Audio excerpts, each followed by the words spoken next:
கர்த்தருடைய பரிசுத்த நாமத்திற்கு மகிமை உண்டாவதாக. ஆண்டவராகிய இயேசுவின் நல்ல நாமத்தில் காலவேளையிலே உங்களோடு கூட ஆண்டுடைய வார்த்தையை கொடுப்பது மிகுந்த மகிழ்ச்சி அடைகிறேன். ஒவ்வொரு வாரமும் கர்த்தருடைய வார்த்தையை உங்களுக்கு அறிவிப்பது மிகுந்த சந்தோஷத்தை உண்டாக்குகிறது. நீங்கள் தேவ சமூகத்திலே வசனத்தை ஆர்வமாய் கேட்கிறதுனால வசனத்துக்கு ஏற்ற ஆசீர்வாதத்தை ஆண்டவர் உங்களுக்கு தருவாராக. கர்த்தர் உங்களை மென்மேலும் ஆசீர்வதிப்பாராக. உங்களுடைய தேவைகள் ஒவ்வொன்றையும் ஆண்டவர் சந்திப்பாராக.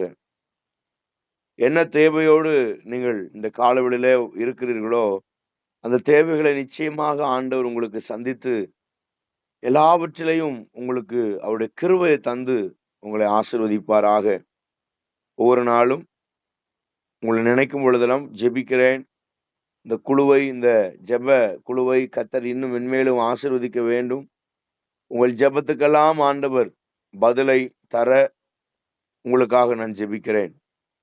கர்த்தருடைய நாமம் மகிமைப்படுவதாக. ஒரு வசனத்தை உங்களுக்கு நான் வாசிக்க விரும்புகிறேன். யோபு புஸ்தகத்தை நாம் திருப்புவோம். 14ஆம் அதிகாரம். யோபு 14ஆம் அதிகாரம். அதிலே நான் உங்களுக்கு ஒரு சில வசனங்களை நான் வாசிக்கிறேன். யோபு புஸ்தகத்தை நாம் திருப்போம். 14ஆம் அதிகாரம்.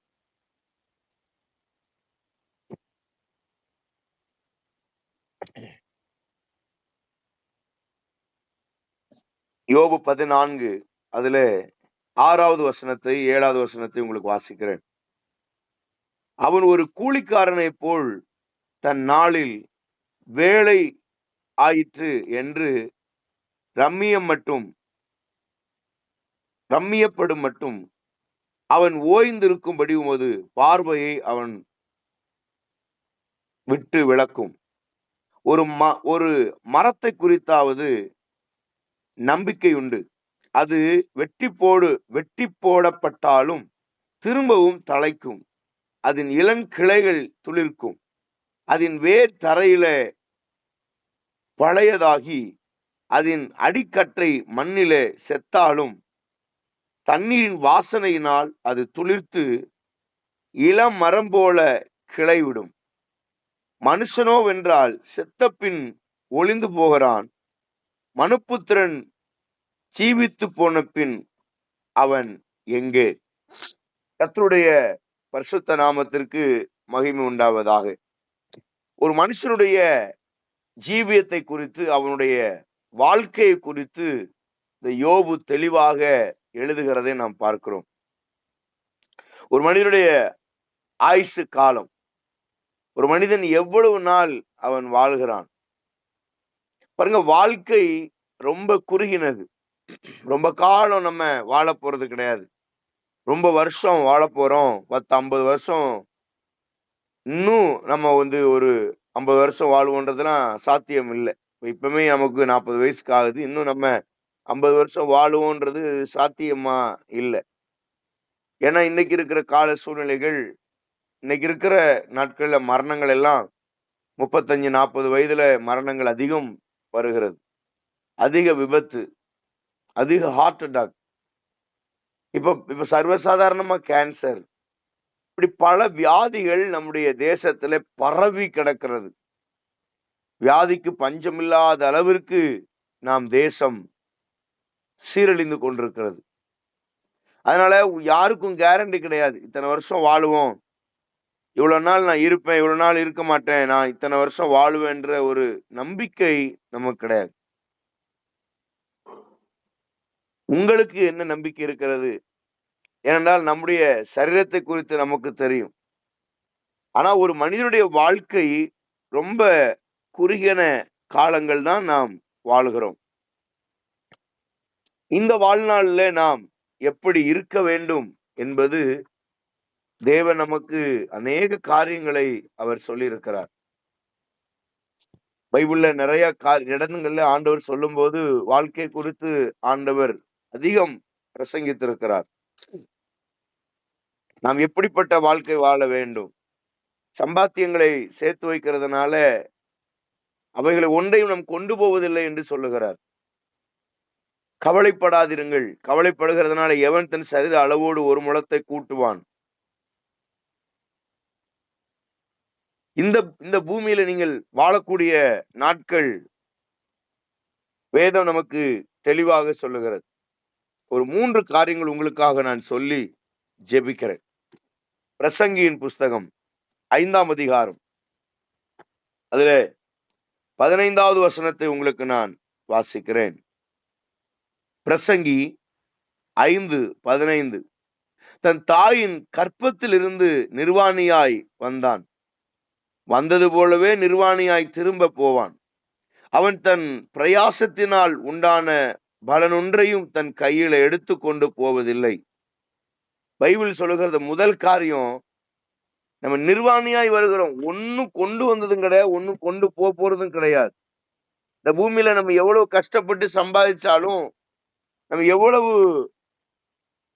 பிரயாசப்பட்டு நீங்க எவ்வளவு சம்பாதிச்சாலும் அவைகளை நீங்க எல்லாம் விட்டுட்டு தான் போவீங்க. எதையும் கொண்டு போறது கிடையாது. இந்த பூமியில எதையும் நம்ம எடுத்துட்டு போக மாட்டோம். எல்லாருக்கும் மரணம் உண்டு. சில நேரங்கள்ல மரணத்தை பார்த்தா பயம், செத்த வீட்டை பார்த்தா பயம். யாராவது விபத்துல செத்துட்டாங்கன்னா நமக்கு பயம் வந்துருது.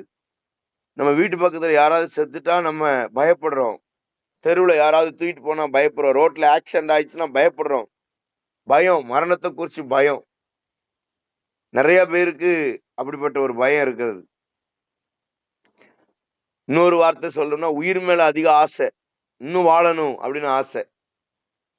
ஆனா வெளிப்பார்வையில நம்ம சொல்லுவோம், என்னத்தான் வாழ்க்கை வாழ்ந்து போனா நல்லா இருக்கும், ஆண்டவர் எடுத்துக்கிட மாட்டேன்றாரு, ஆண்டவர் கூப்பிட மாட்டேன்றாரு அப்படின்னு நம்ம சொன்னாலும், நாம மனதளவுல வெளியில பார்வைக்கு வேணும் அப்படி சொல்லலாம். ஆனா உள்ளத்துல நமக்கு உயிரோடு இருக்கணும்னு ஆசை இருக்கும். வாழணும், இன்னும் சம்பாதிக்கணும், இன்னும் சேர்த்து வைக்கணும். ஆனா அதெல்லாம் ஒண்ணும் நம்ம கொண்டு போறது இல்லைன்றது யாருக்கும் தெரிய மாட்டேங்குது. சாகும்போது நம்ம எதையுமே குழிக்கல வைக்கிறது இல்லை. அலெக்சாண்டர்னு ஒரு பெரிய அதிபதி இருந்தார். அவரு வாழும்போது பல நாடுகளை, பல தேசங்களை தன் கைக்குள்ள கொண்டு வந்தார். பெரிய அதிபதி. எந்த நாட்டு கூட யுத்தத்துக்கு போனாலும் அந்த நாட்டை பிடிச்சிருவாரு. அதனால அவருக்கு பேரு த கிரேட் அலெக்சாண்டர். பெரிய மனுஷன். யுத்தம் தோத்ததே கிடையாது, அவன் தோல்வியே கிடையாது, ஜெயந்தான். எங்க போனாலும் அடிச்சு ஜெயிச்சிருவார், அந்த நாட்டை கைப்பற்றிடுவார். அப்படிப்பட்ட ஒரு மனுஷன் ஒரு நாள் மரிக்க வேண்டிய நேரம் வந்தது. அப்போ அவருடைய சிப்பாய்களை கூப்பிட்டு, நான் மரிக்க பொழுது என்னுடைய சவப்பெட்டியில 2 கைகளையும் ஓட்டை துளையிட்டு அந்த 2 கைகளையும் அந்த பெட்டிக்கு வெளியே வைத்து விடுங்கள் என்று சொன்னாராம். உடனே அவர்கள் அப்படியே செய்தார்கள். செத்த உடனே சவப்பெட்டியில 2 பக்கமும் ஓட்டைகளை வைத்து 2 கையையும் நீட்டி விட்டாங்க வெளியில. அப்ப எல்லாரும் கேட்டாங்களா, ஏன் இப்படி கையை வெளியே விட்டுருக்கீங்க, என்னப்பா இப்படி செய்துட்டீங்களே, எவ்வளவு பெரிய மனுஷன் கையை வெளியே நீட்டிக்கிட்டு இருக்காரு அப்படின்னு. உடனே சிப்பாய்கள், அந்த அதிகாரிகள் சொன்னார்களாம், இல்லை, அவர் சொன்னார், நான் மரிக்கும் போது அந்த 2 கைகளையும் வெளியே வைத்து விடுங்கள். காரணத்தை யாராவது கேட்டார்களானால் அவர்களிடத்திலே சொல்லுங்கள், த கிரேட் அலெக்சாண்டர் உலகத்துல பாதி நாடுகளை பிடித்தவன், பெரிய பணக்காரன், பெரிய செல்வ சீமான். ஆனால் அவன் மரிக்கும் போது ஒன்றையும் கொண்டு போகவில்லை என்று ஜனங்கள் அறியட்டும். கையை வெளியே வையுங்கள். யார் கேட்டாலும் சொல்லுங்கள், அவர் எவ்வளவோ காரியத்தை அவர் சொந்தமாக்கி கொண்டாலும் மரிக்கும் போது, மரித்த பின்பு எந்த நாடுகளெல்லாம் பிடித்தார் அந்த நாடுகளை எடுத்து கொண்டு போகவில்லை. நகைகளையும் பணங்களையும் கொண்டு போக முடியவில்லை. எல்லாம் விட்டு நிர்வாணியாய் போகிறேன் என்று ஜனங்கள் அறிய வேண்டும் என்பதை அவர் சொன்னாராம். வாழும்போது நாம் எப்படி வாழுகிறோம்? எவ்வளவு பணத்தை நாம் சேர்த்து வைக்கிறோம்? ஊரை அடிக்கிறோம், உலையில போடுகிறோம், அடுத்தவனை ஏமாற்றுகிறோம், பதறுகிறோம், சம்பாதிக்கிறோம், சேர்த்து வைக்கிறோம். நகைகளாக, பணங்களாக, சொத்துக்களாக, இடங்களாக, இடபலன்களாக, வயக்காடுகள், தோப்புகளாக நாம் சேர்த்து வைக்கிறோம். ஆனால் மரிக்கும்போது ஒரு குண்டுமணி கூட நாம் கொண்டு போக முடியாது. அதனாலதான் நிர்வாணியாய் வந்தேன், நிர்வாணியா விடத்திற்கு போகிறேன். கர்த்தர் கொடுத்தார், கர்த்தர் எடுத்தார், கர்த்தர் நாமத்துக்கு ஸ்தோத்திரம் என்று யோபு சொல்லுகிறான். நிர்வாணியாய் நாம் போகிறோம். சில ஆட்களை பார்த்திருக்கீங்களா? கோடி கோடியான சொத்துக்களை வச்சிருப்பாங்க. ஆனா அவங்க செத்ததுக்கு அப்புறம் அவங்கள குளிக்க கூட வைக்க மாட்டாங்க. குளிக்க வைக்க கூட அவங்களால முடியாது. ஏன்னா சரீரங்கள் அழுகி போயிருக்கும். சரீரத்துல வியாதி, சுகர்னால கால் பாதிக்கப்பட்டிருக்கும், புண்கள் ஆகிருக்கும், கால் எடுத்திருப்பாங்க, கையை எடுத்திருப்பாங்க, சரீரமே அழுகி போய் இருக்கும். அதனால அதை அப்படி குளிப்பாட்டலாம் முடியாது. அப்படியே துணியில சுத்தி புதைச்சிருவாங்க. பெரிய கோடீஸ்வரர்கள். நடிகை ஸ்ரீதேவி அவ்வளோ கோடிக்கணக்கான சொத்துக்களுக்கு அதிபதி. மும்பையில பெரிய பெரிய ஹோட்டலுக்கு அவர்கள் முதலாளியா இருக்கிறார்கள். பெரிய பெரிய கார்கள், விலை உயர்ந்த மதிப்புள்ள கார், விலை மதிப்பு உள்ள பல லட்சங்கள் கோடிகள் சொத்துக்களுக்கு அதிபதி. ஊரே அவர்களை குறித்து பெருமையாக பேசினது. அவருடைய மரணங்களை பார்த்தீர்களா? ஒரு பாத்ரூம்ல அவர்கள் மரித்து கிடந்தார்கள். இந்த உலகம் அப்படித்தான். எவ்வளவு பெரிய நபரா இருந்தாலும் அவர்கள் வாழ்க்கையின் முடிவை பாருங்கள். அதனாலதான் பைபிள் சொல்லுது, ஆரம்பத்தை அல்ல அவன் முடிவை பாருங்கள்னு பைபிள் சொல்லுகிறது. நம்முடைய முடிவு எப்படி இருக்கிறது? எல்லாரும் ஒரு நாள் மரிக்க வேண்டும். நம்முடைய மரணம் எப்படி இருக்கும்? நம்முடைய முடிவுல நம்மோடு கூட யார் இருப்பா? நம்முடைய முடிவு எவ்வளவு நாள் இருக்கும்? இன்றைக்கு நாம் மரித்தால் எங்கே போவோம்? இந்த உணர்வு, இந்த தீர்மானத்தை இந்த காலவெளியில அருமை தேவ பிள்ளைகளை நீங்கள் புரிந்து கொள்ளுங்கள். நீங்கள் யாருக்காக உழைக்கிறீர்கள்? யாருக்காக பிரயாசப்படுகிறீர்கள்? யாருக்காக சேர்த்து வைக்கிறீர்கள்? நீங்கள் சேர்த்து வைத்த பணத்தை உங்களால் கொண்டு போக முடியுமா? சேர்த்து வைத்த பொருள்களை உங்களால் கொண்டு போக முடியுமா? இன்றைக்கு ஆடம்பர வாழ்க்கை உங்களால் பரலோகத்துக்கு எடுத்து செல்ல முடியுமா? சற்று யோசித்து பாருங்கள். தேவ சமூகத்திலே நாம் எதற்காக ஓடுகிறோம்? இவ்வளவு ஓட்டம் ஓடுகிறோமே, ஏன்? இன்னைக்கு நம்முடைய பிள்ளைகள் நம்மளை கடைசி காலத்திலே பார்ப்பார்கள் என்கிற நம்பிக்கை உங்களுக்கு இருக்கிறதா? நீங்கள் வியாதிப்படும் பொழுது உங்களை தூக்கி சுமக்க உங்கள் பிள்ளைகள் அல்லது உங்கள் கணவன், உங்கள் மனைவி உங்களுக்கு உதவி செய்வார்கள் என்ற நம்பிக்கை இருக்கிறதா?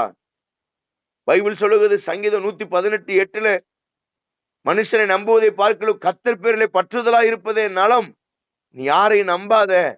நாசிலே சுவாசமுள்ள மனுஷனை நம்பாத. தாயானவள் தன் பாலகனை மறப்பாளா? அவள் மறந்தாலும் நான் உன்னை மறக்க மாட்டேன் என்று சொன்னாரே கர்த்தர். சும்மாவா ஆண்டவர் சொல்லி வைத்தார்? தாய் மறந்தாலும் மறப்பாள். மறக்க மாட்டான்னு நினைக்காத, மறக்க வாய்ப்பு இருக்கு. பிரியமானவர்களே, உங்கள் வாழ்க்கை எங்கே போய் கொண்டிருக்கிறது? முதலாவது காரியம், நீங்கள் ஒன்றும் கொண்டு வந்ததில்லை, ஒன்றும் கொண்டு போவதில்லை. இடைப்பட்ட காலத்தில் நீங்கள் ஓடி ஓடி சம்பாதிக்கிறீர்கள், எவ்வளவோ சேர்த்து வைக்கிறீர்கள், ஆனால் நாம் ஒன்றும் கொண்டு போவது இல்லை. வடகரை போலீஸ் ஸ்டேஷனுக்கு அருகில அந்த பாலத்தை ஒட்டி ஒரு பணக்கார ஒரு தகப்பனார் தாயார் இருந்தார்கள். அவர்களுக்கு 2 பிள்ளைகள் யாரும் கிடையாது. சொத்து கோடி கணக்கில் இருக்கிறது. பெரிய பெரிய அக்ரஹாரத்துல வீடுகளும் மண்டபங்களும் வைத்திருக்கிறார்கள். திடீர்னு ஒரு இரவுல அந்த வழியாய் வரும் பொழுது ஃபுல்லா போலீஸ்காரங்களா இருந்தாங்க. ஏன்னு பார்த்தா அவங்க 2 பேர் தான். சொத்து நிறைய இருக்கு. திடீர்னு ராத்திரி 2 பேருமே இறந்து போனாங்க. சொத்து அனாதையாய் கிடக்கிறது.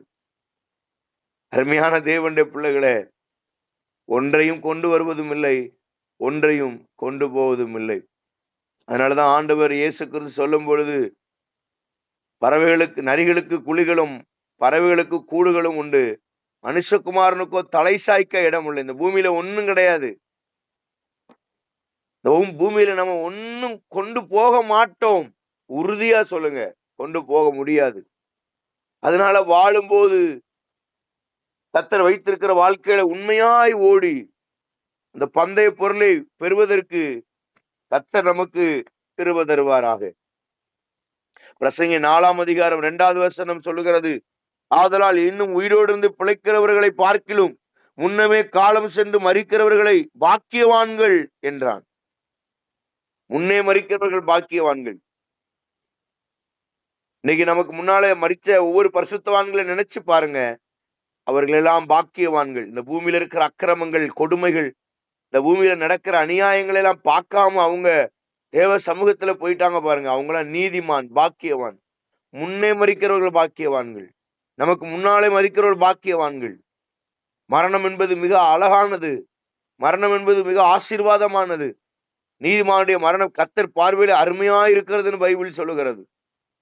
ஒரு மனுஷன் மரிக்கும் போது பரலோகமே சந்தோஷப்படுகிறது. ஏனென்றால் அவன் பூமியிலே கர்த்தர் கொடுத்த வேலை முடிக்கிறான். முடித்து அவன் ப்ரமோஷன் ஆகிறான். ஒரு பதவி உயர்வு. மரணம் என்பது அழிவல்ல. மரணம் என்பது ஆபத்தல்ல. மரணம் என்பது கொடுமையானதல்ல. மரணம் என்பது கடவுள் அனுப்பின வேலையை முடிக்கிற காரியம்தான் மரணம். ஆண்டவர் அனுப்பின எல்லா வேலையும் முடிக்கிறோம். ஒரு வேலை கொடுத்தாரு, அந்த வேலையை முடிச்சிட்டேன், அவ்வளவுதான், என் இடத்துக்கு போறேன், அவ்வளவுதான். அதுதான் ஆசீர்வாதம். பிரியமானவர்களே, உங்களுக்கு கொடுத்த வேலை நீங்கள் எப்படி பராமரித்து பாதுகாத்து வருகிறீர்கள்? முதலாவது, ஒன்றும் கொண்டு வந்ததில்லை, ஒன்றும் கொண்டு போவதில்லை. சிலர் நினைக்கிறாங்க, நாம் மாத்திரை, மருந்து, பூஸ்ட், போன்விட்டா, ஹார்லிக்ஸ் எல்லாம் சாப்பிடுதேன், நல்ல பழங்கள் சம்பாதிக்கிறேன், காசு இருக்கு, நல்ல நல்ல சாப்பாடு சாப்பிட்டு நல்ல ஹெல்த்தியா இருக்கேன், நல்லா இருக்கேன், நான் ஒரு 10-200 வருஷம் வாழ்வேன் அப்படின்னு ஒருவேளை நீங்க நினைச்சீங்கன்னா அதெல்லாம் நோ யூஸ். அது பிரயோஜனமே கிடையாது. பைபிள் சொல்லுகிறது, சங்கீதம் 90ஆம் அதிகாரம் 10வது வசனம், மனுஷனுடைய ஆயுஷின் வருஷங்கள் 70, பலத்தின் மிகுதினால் 80, அதன் முடிவெல்லாம் வருத்தமும் சஞ்சலமும்னு பைபிள் சொல்லுகிறது. அப்போ உங்களுடைய ஆயுசு காலத்தை நீங்கள் எப்படி பாதுகாக்கிறீர்கள்? பைபிள் சொல்லுகிறது, 2 அங்கி இருந்தால் ஒருவனுக்கு ஒன்றை கொடு என்று சொல்லுகிறார். உலகத்துல 2 இருந்தா ஒருத்தன் இல்லாம இருந்தா அவனுக்கு கொடுன்றாரு. இன்னைக்கு நம்ம அப்படிப்பட்ட காரியத்தை செய்யறோமா? உங்க பீரோவை எடுத்து உங்க பீரோவை திறந்து பார்த்தா தான் தெரியும் எத்தனை உடைகள், எத்தனை உடுப்புகள் நாம் வைத்திருக்கிறோம், எத்தனை சேலைகள் வைத்திருக்கிறோம், எத்தனை பேண்ட் ஷர்ட் வச்சிருக்கிறோம். அதிகமாக ஆசைப்படுகிறோம், வாங்கணும் வாங்கணும் வாங்கணும். குடும்பங்கள்ல அடிக்கடி வருகிற சண்டை காரணம் என்ன? உடைகளுக்காக தான். எனக்கு சேலை வேணும், எனக்கு துணிமணி வேணும். கணவனுக்கும் மனைவிக்கும் சண்டை. சில நபர்கள் ஒவ்வொரு விசேஷத்துக்கும் ஒரு சேலை எடுக்கிறாங்க. பக்கத்து வீட்டுல ஒரு கல்யாணமா, நான் புது சேலை கட்டினா தான் போவேன். பக்கத்து வீட்டுல ஒரு விசேஷம், தூரத்துல விசேஷம், மாமா மச்சான் சொந்த பந்தத்துல ஏதாவது ஒரு விசேஷம்னா கம்பல்சரி புது சாரி எடுக்கணும், அப்பதான் நான் விசேஷத்துக்கு வருவேன் அப்படி சொல்றவங்க எத்தனை பேர் இருக்கிறாங்க? ஆனா ஒரு நேர சாப்பாட்டுக்கு ஒரே ஒரு துணிமணி இல்லாம கிழிஞ்ச ட்ரெஸ்ஸை போட்டு ஓடி ஓடி தெருக்களை நிக்கிற எத்தனை ஆட்களை நம்ம பார்க்கிறோம். அவரெல்லாம் என்ன செய்யறாங்க பாருங்க. பிரியமானவர்களே, சற்று சிந்தித்து பார்ப்போம். வாழ்க்கை என்பது ஒன்றும் கொண்டு வந்ததில்லை, ஒன்றும் கொண்டு போவதும் இல்லை. 2வது, 2 தீமோத்தேயுவின் புஸ்தகம்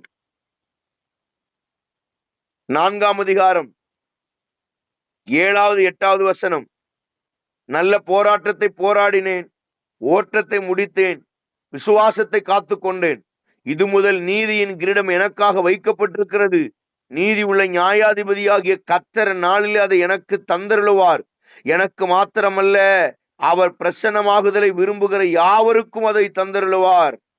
நல்ல போராட்டத்தை போராடுங்கள். பிரியமானவர்களே, வாழ்க்கை என்பது ஒரு போராட்டம். அந்த வாழ்க்கையின் போராட்டத்தை நீங்கள் போராடி ஜெயம் கொள்ளுங்கள், வெற்றி பெறுங்கள். போராட்டத்திலே எதிராளி உண்டு. போராட்டத்திலே நம்மளை சோதிக்கிறவன் இருக்கிறான். போராட்டத்திலே பெருமை உண்டு, போராட்டத்திலே இச்சை உண்டு, போராட்டத்திலே அடிதடி சண்டை எல்லாம் வரும். ஆனா அதுல நாம நீதிமானாய், அதுல உண்மை உள்ளவர்களாய் நாம் வாழ்றதுதான் கர்த்தர் கொடுத்த ஓட்டத்தை நாம் ஜெயிப்பது. வாகனத்திலே போகும்போது எதிர்த்தாப்புல வரதான் செய்வான். குடிச்சவன் வருவான், குடிக்காதவன் வருவான், நல்லவன் வருவான், கெட்டவன் வருவான், எல்லாம் நடக்கத்தான் செய்யும். அதன் நடுவுலே நாம் ஓட்டத்தை ஜெயமாக முடிக்கணும். அதுதான் கர்த்தர் நம்ம கொடுத்திருக்கிற காரியம். நீங்களும் நானும் ஓட்டத்தை ஜெயத்தோடு ஓடுகிறோமா? எல்லாரும் இப்போ ஓடிட்டு தான் இருக்கிறோம். எல்லாரும் இப்போ ஓடிட்டு தான் இருக்கிறோம். உங்களுடைய ஓட்டம் ஜெயமா இருக்கிறதா? நீங்கள் இன்றைக்கு மரித்தால் உங்கள் மரணம் எப்படி இருக்கும்? இன்றைக்கு நீங்கள் மரித்தால் உங்கள் மரணத்திற்கு எத்தனை பேர் வருவார்கள்? எத்தனை பேர் வந்து சாட்சி சொல்லுவார்கள்? யோசித்து பாருங்கள். என்னடா பாஸ்டர் காலையிலேயே மரணத்தை பத்தி பேசுறாரு, இந்த நாள் எப்படி இருக்குமோன்னு யோசிக்காதீங்க. உள்ளத்துல சிலர் யோசிக்கிறீங்க, காலங்காத்தாலே ஒரு சாவை பத்தி பேசுறாரு, என்ன ஆகுமோ? கிடையாது அப்படி. அதனாலதான் நான் சொல்றேன், மரணம் என்பது ஆசீர்வாதமானது. உலகத்தான் பயப்படுவான் சாவுக்கு, ஆனா நாம பயப்பட வேண்டாம், அவசியமே கிடையாது. உலகத்தான் நடுங்குவான், ஐயோ மரணம். இல்லை, எனக்கு மரணம் வரும்போது காரணம் என்ன? நான் சந்தோஷப்படுவதற்கு என்னை அனுப்பின வேலை நான் முடித்திருக்கிறேன், அதனால என் ஆண்டவர் என்னை கூப்பிடுதாரு, அதுதான் மரணம். ஒரு வேலையை அனுப்புறோம், அந்த வேலை முடிஞ்சிருச்சு, வாப்பா தம்பின்னு கூட்டு போறது, அவ்வளவுதான். உங்கள் மரணத்துல இன்றைக்கு நீங்கள் மரித்தால் உங்கள் போராட்டம் எப்படிப்பட்ட போராட்டமாய் இருக்கிறது? நல்ல போராட்டத்தை நீங்கள் போராடி இருக்கிறீர்களா? நல்ல போராட்டத்தை நீங்கள் போராடி இருக்கிறீர்களா என்பதை நீங்கள் தான் சிந்தித்து பார்க்க வேண்டும். பிரியமானவர்களே, உங்கள் போராட்டம் எப்படி இருக்கிறது? வாழ்க்கை என்பது ஒரு போராட்டம். அந்த போராட்டத்துல நீங்கள் வெற்றி காண வேண்டும். அந்த போராட்டத்திலே நீங்கள் ஜெயிக்க வேண்டும். அந்த போராட்டத்திலே நீங்கள் ஆண்டவருக்காக உண்மையாய் ஓடும்போது நிச்சயமாக கர்த்தர் உங்களுக்காக பெரிய காரியங்களை வைத்திருக்கிறார். பரிசு பொருட்களை வைத்திருக்கிறார். பெரிய திட்டங்களை ஆண்டவர் வைத்திருக்கிறார். மரணம் ஆசீர்வாதமானது. மரணத்தை கொண்டு பயப்படாதிருங்கள். மரணம் உங்களை விழுங்குவதல்ல, மரணம் உங்களை அடுத்த லெவலுக்கு கொண்டு போகிறது. அருமையான தேவனுடைய பிள்ளைகளே, எதை குறித்தும் கலங்க வேண்டிய அவசியம் நமக்கு இல்லை என்பதுதான் ரொம்ப முக்கியம். 2 தீமோத்தேயு 4 முதல் வசனம் பாருங்க. நான் தேவனுக்கு முன்பாகவும் உயிரோடு இருக்கிறவர்களையும் மரித்தவர்களையும் நியாயம் தீர்க்க போகிற கர்த்தராகிய இயேசு கிறிஸ்துவுக்கு முன்பாகவும் அவருடைய பிரசன்னமாகுதலையும் அவருடைய ராஜ்யத்தையும் சாட்சியாக வைத்து கட்டளையிடுகிறதாவது. பைபிளை போட்டிருக்கு பாருங்க, உயிரோடு இருக்கிறவர்களையும் மரித்தவர்களையும். ரூத் 2 20 நீங்க வாசித்து பார்த்தீங்கன்னா தெரியும் உங்களுக்கு. ரூத் புஸ்தகத்துல நீங்கள் 2 அதுல 20 சொல்லப்படும், உயிரோடு இருக்கிறவர்களுக்கும் மரித்தவர்களுக்கும் தயவு செய்கிற கர்த்தர். இப்ப நம்முடைய ஆண்டவர் எப்படிப்பட்டவரா? உயிரோடு இருக்கிறவங்களுக்கு மாத்திரமல்ல, செத்தவங்களுக்கும் தயவு செய்கிறவர். அப்பொழுது நகோமி தன் மருமகளை பார்த்து, உயிரோடு இருக்கிறவர்களுக்கும் மரித்தவர்களுக்கும் தயவு செய்கிற கர்த்தராலே அவன் ஆசீர்வதிக்கப்படுவானாக என்றாள். பிரியமானவர்களே, உங்கள் தேவன் எப்படிப்பட்டவர்? அவர் உயிரோடு இருக்கிறவர்களுக்கும் மரித்தவர்களுக்கும் தயவு செய்கிறவர். செத்ததுக்கு அப்புறம் என்ன சார் இருக்கு? 6 அடியில புதைச்சிட்டு போயிருவாங்க, அதுல என்ன இருக்கு? இல்ல, அது உலகத்தான் சொல்ற வார்த்தை. உங்களுக்கு எனக்கும் தேவன் கொடுத்த பெரிய ஆசீர்வாதம். இன்னைக்கு மரிச்சா நமக்கு ஒரு பெரிய எதிர்காலமே இருக்கு. உலகத்தான் புதைச்சிட்டு போயிடுறான், ஆனா நமக்கு அப்படி இல்ல. விதைக்கிறோம், அது மரமாகும், வளரும், மரமாகும், பலரும் அதுல இருக்கிற அளவிற்கு அது ஆசீர்வாதமான மரமாக கர்த்தர் வளர பண்ணுவார். நம்மளை விதைக்கிறார்கள். அப்ப மரணம் என்பது புரிந்து கொள்ள வேண்டிய முதல் காரியம், ஒன்றும் கொண்டு வந்ததில்லை, ஒன்றும் கொண்டு போவதும் இல்லை. 2வது, நல்ல போராட்டத்தை போராடுங்கள். நல்ல போராட்டம். சத்துருவோடு போராடுங்க, எதிர்த்து நில்லுங்க. என்னைக்குமே ஒரு செத்த மீன் நதியில வரும்போது, செத்த மீன் தண்ணி எங்கெல்லாம் போகுது அங்கெல்லாம் போயிட்டே இருக்கும். ஏன்னா அதுக்கு உயிர் கிடையாது, அது செத்துருச்சு. ஆனா அதே மீன் உயிரோடு இருந்துச்சுன்னா அது தண்ணி போற பக்கம் போகவே போகாது. அது எதிர்நீச்சல் அடிச்சு குதிச்சு குதிச்சு தண்ணிக்கு மேலதான் ஆப்போசிட்டா தான் போகுமே தவிர அது செத்த மீன் மாதிரி அது பின்னாடியே ஓடாது. ஒரு நல்ல விசுவாசி நல்ல போராட்டத்தை போராடணும். பாவத்தோடு எதிர்த்து நிக்கணும், அக்கிரமத்தோடு எதிர்த்து நிக்கணும், பொய் சொல்றவனுக்கு எதிர்த்து நிக்கணும். சண்டைக்காரன் எப்பவும் சண்டை போறானா அவனுடைய கேரக்டருக்கு விரோதமா நீங்க எதிர்த்து நிப்பீங்க. ஏன்னா நீங்க உயிரோடு இருக்கீங்க, நல்ல போராட்டத்தை போராடுறீங்க, கர்த்தர் கொடுத்த வேலையை செய்றீங்க, கர்த்தர் அழைச்ச அழைப்புக்காக பாடுபடுறீங்க. ஒரு நாள் வீணா போகாது. பிரியமானவர்களே, இந்த செய்தியை கேட்கிற தேவ ஜனமே, கர்த்தர் உங்களோடு பேசுகிறார்.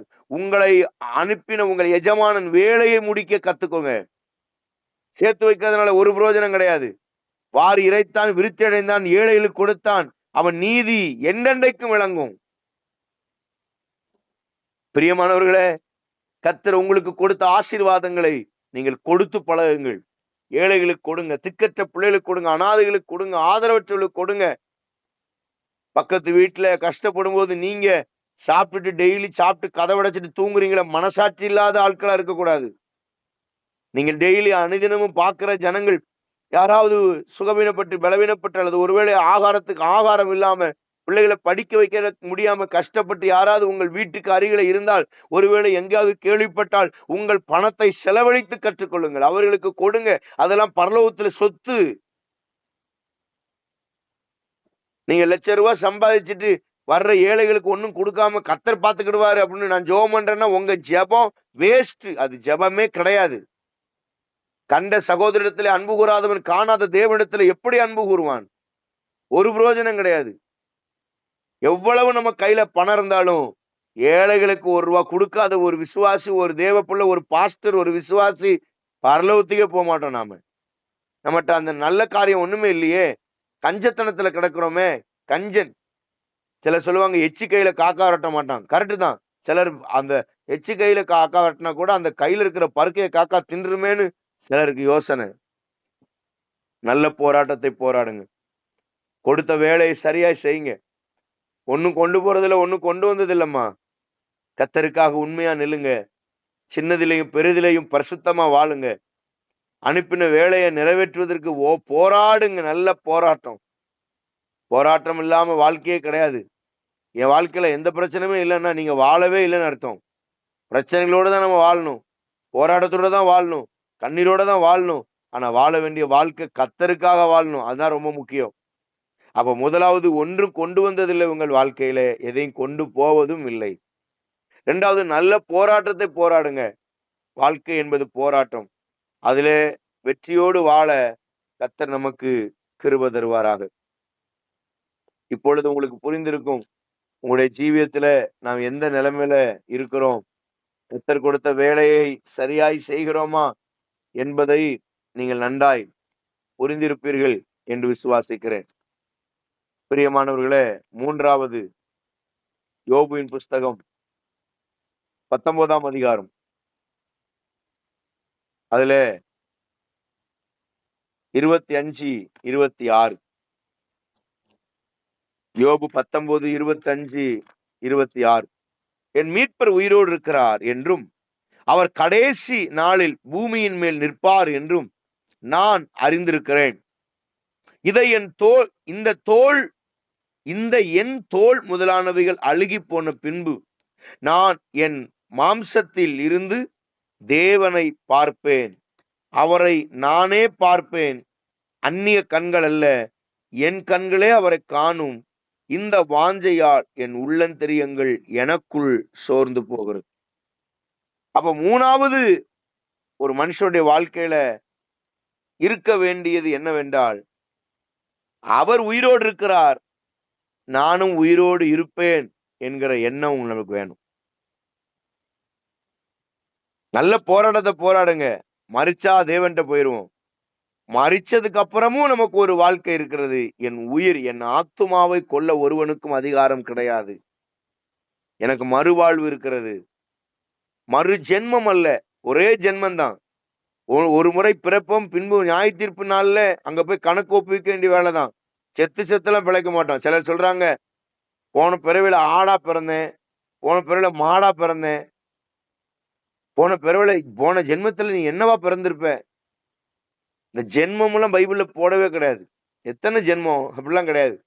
ஒரே முறை பிறக்கிறோம், அடுத்து மரணம், பின்பு நியாய தீர்ப்பு தான். அநேக தடவை நம்மள்ட்டே சொல்லியிருக்காங்க, அடுத்த ஜென்மன்னு ஒண்ணு இருந்தா உங்களுக்கே பிள்ளையா பிறக்கணும். அதெல்லாம் இங்க கிடையாது. அதெல்லாம் சும்மா, பைபிள்ல அப்படி சொல்லவே இல்லை. அடுத்த ஜென்மத்தை குறிச்சு நீங்கள் இன்னும் உயிரோடு இருப்பீர்கள், மரித்தாலும் உயிரோடு இருப்பீர்கள். காரணம், நமக்கு நியமிக்கப்பட்ட ஓட்டத்தை பொறுமையோடு ஓடி முடிக்கும் போது கர்த்தர் நமக்கு ஒரு பெரிய வாழ்க்கையை ஆண்டவர் வைத்திருக்கிறார். பிரியமானவர்களே, தேவ சமூகத்தில் இந்த காலவெளியில ஆண்டவரிடத்துல ஒப்பு கொடுங்க. ஆண்டவரே, நீங்கள் அனுப்பின வேலையை, நீங்கள் கொடுத்த அந்த வேலையை செய்து முடிக்க கர்த்தாவே நீர் எங்களுக்கு கிருபை தரும்படி நாங்கள் ஜெபிக்கிறோம்னு ஜெபம் பண்ணுங்க. தினந்தோறும் தேவ சமூகத்திலே அழுது கேளுங்கள்.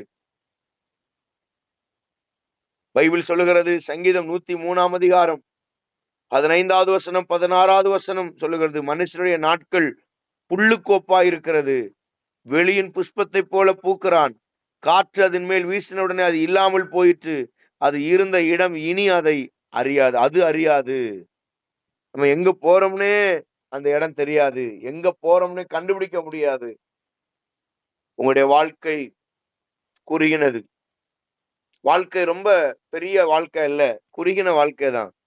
கர்த்தர் கொடுத்த வாழ்க்கைய வெற்றியாய் வாழுவோம்.